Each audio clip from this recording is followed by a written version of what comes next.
బాలకృష్ణ, చంద్రబాబు లాంటి వారు 1000 మంది కలిసొచ్చినా జూనియర్ ఎన్టీఆర్ని ఏం చేయలేరు. ఫ్లెక్సీలు తొలగించడం తప్ప. చంద్రబాబు కోసం సీనియర్ ఎన్టీఆర్ను గతంలో గద్దెదించారని, ఇప్పుడు బాలకృష్ణ, లోకేష్ కోసం జూనియర్ ఎన్టీఆర్ను సర్వనాశనం చేస్తున్నారని వైసీపీ ఎమ్మెల్యే కొడాలి నాని ఆరోపించారు. ఇలాంటి బాలకృష్ణలు, చంద్రబాబులు 1000 మంది వచ్చినా జూనియర్ ఎన్టీఆర్ ఊడిన వెంట్రుక కూడా పీకలేరు. మనం 3 రోజుల నాడు చెప్పింది రాజమండ్రి జైలుకి. ఆయనేమో రా కదలు రా అని చెప్పి ప్రజలను పిలుస్తున్నాడు. ఆయనేమో కోర్టులో రా కదలి వెళ్ళు సెంట్రల్ జైలుకి. ఈ నక్క చిత్తులు కన్ను పని చేయట్లేదు, కిడ్నీ పని చేయట్లేదు, గోళీ ఓడిపోయింది, ఇటువంటి సొల్లు కబుర్లు చెప్పకుండా నువ్వు చెప్పి చేసినటువంటి 420 కార్యక్రమాలకి రా కదలరా అని చెప్పి రాజమండ్రి సెంట్రల్ జైలు దీనికి ఆహ్వానం పలుకుతాయని త్వరలో కూడా వెళ్తాడు.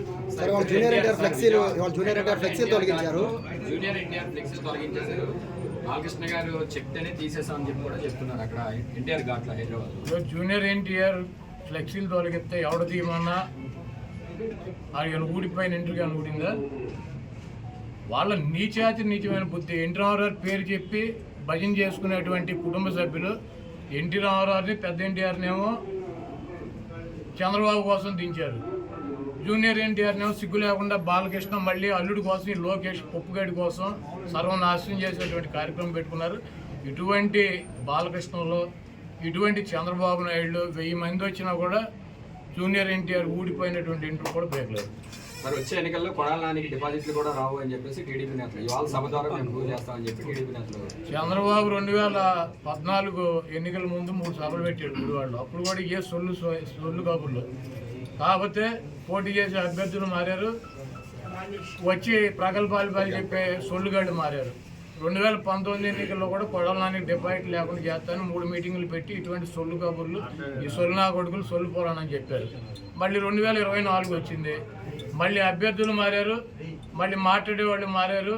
ఈ గుంట నక్క మాత్రం వీడు ఇంటాగా ఉన్నాడు. ఇప్పుడు 2 మీటింగులు అయినాయి, ఇది 3వ మీటింగ్ పెడతాడు ఎన్నికల లోపు. నా ఊడిపోయిన ఇంటర్ కూడా పేర్లేదు. ఉమ్మడి కృష్ణా జిల్లాలో వైసీపీ ఖాళీ అయిపోతుందని కూడా చెప్తున్నారు సార్. మొత్తం జాయినింగ్స్ వరుసగా ఉన్నాయి, ఎక్కడ పెట్టుకోవాలో కూడా మాకు తెలియట్లేదు. ఎక్కడ సర్దాలు కూడా ఎక్కడో పెట్టుకోమండి.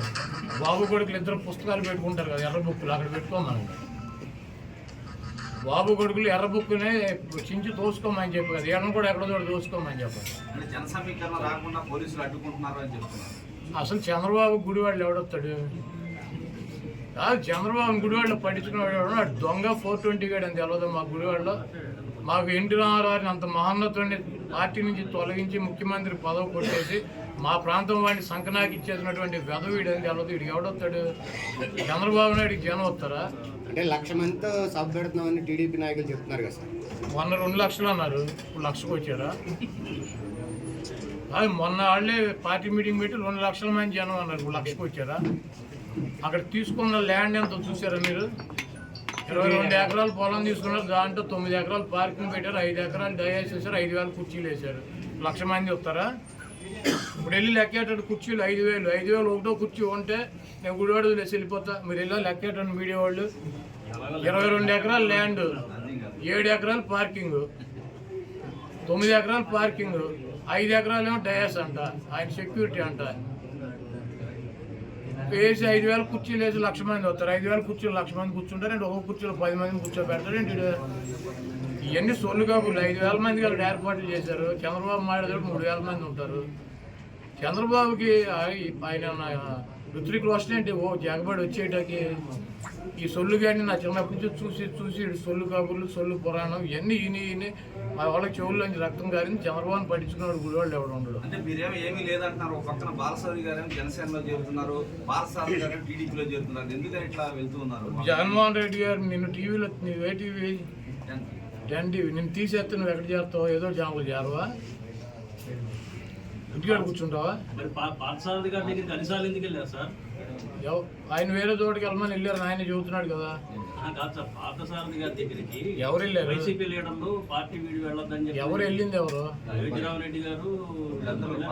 నేను కూడా వెళ్ళా. ఎందుకన్నా మనందరం కలిసి ఉన్నాం కదా, కలిసి ప్రయాణం చేద్దామని చెప్పి. తీసేశారన్నారు కదా. అవునే, ఆయన తీసేసాడు, మేము ఉన్నామని అడుగుతాం. పీకేసేది మేము కాదు కదా. కలిసి ఉందాము అన్ని చోట్ల. ఇప్పుడు దాకా కలిసి ఉన్నాం కదా, కలిసి ఉందాం, తొందరపడదాం కానీ చోటకి వెళ్తాం.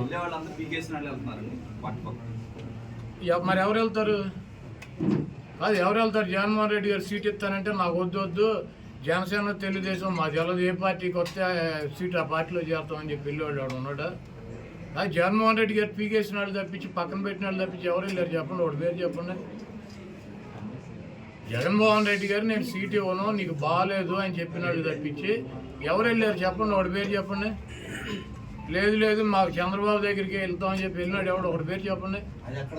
పీకేసిన వాళ్ళు ఇప్పుడు మిమ్మల్ని ఒక ఛానల్లో పీకేస్తే ఇంకో ఛానల్కి వెళ్ళరా? ఉద్యోగం మానే సిటీకొని కూర్చుంటారా? అంటే ఈ ఓట్ల కసరత్తు వ్యవహారం సీట్ల కసరత్తు ప్రారంభించక ముందే 4 ఎమ్మెల్యేలు వెళ్ళిపోయారు. వాళ్ళకి అప్పుడే చెప్పాడుగా అసెంబ్లీ అంటే ఎమ్మెల్సీ ఎన్నికల్లో నేను తీసుకెళ్ళి లోపల తీసుకెళ్ళి సర్లే చూస్తానని చెప్పమంటే నేను సీట్ ఇవ్వనని.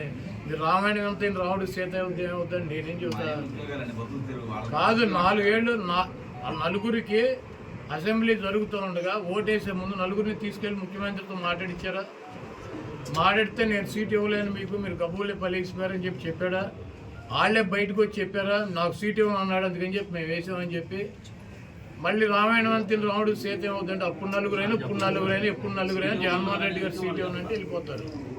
రాష్ట్రం అంతా గొప్పగా అభివృద్ధి జరుగుతుంటే ఆయా ప్రాంతాల్లో అభివృద్ధి జరగక ఎమ్మెల్యేలు తీసేస్తున్నారు. ఇప్పుడు మీ ఛానల్లో నిన్ను తీసేశారు అనుకో, అదే మీ ఛానల్ పనికిరాందని నిన్ను తీసేసినట్ట, లేకపోతే మీ ఛానల్ సరిగ్గా వార్తలు వేయట్లేదని నిన్ను తీసేసినట్ట. ఉచిత పథకాలు నేను అడిగేదాన్ని సమాధానం చెప్పు. ఇప్పుడు నీ ఛానల్లో నేను తీసాను నేను ఒక్కనే అంటే మీ ఛానల్ సరిగ్గా వార్తలు చూపించట్లేదని, మీ వార్తలు సరిగ్గా కవర్ చేయట్లేదని, మీ ఛానల్ పనికిరాందని నేను తీసేసినట్ట. ఇప్పుడు బిహేవియర్ ఉంటుంది, ఒక ఎమ్మెల్యేనైనా ఒక ప్రజాప్రతినిధి బిహేవియర్ ఉంటుంది. లేకపోతే సామాజిక సమీకరణాల్లో అక్కడ ఉన్నటువంటి సామాజిక సమీకరణలో మిగిలినటువంటి వాళ్ళకి అవకాశం వచ్చినటువంటి పరిస్థితి ఉంటుంది. ఇదన్నా ఒక రాజకీయ పార్టీ ఒకరినే పెట్టుకుని 365 రోజులు ఇక ఎలక్షన్ వచ్చేటల్లా అతనికే సీట్ ఇవ్వాలని రాసి ఉందా? తెలుగుదేశం చంద్రబాబు నాయుడు అడిగేస్తాడు, ఇప్పుడు 4 మార్చాడు నా మీద. ఇప్పుడు వెళ్ళి అడగండి.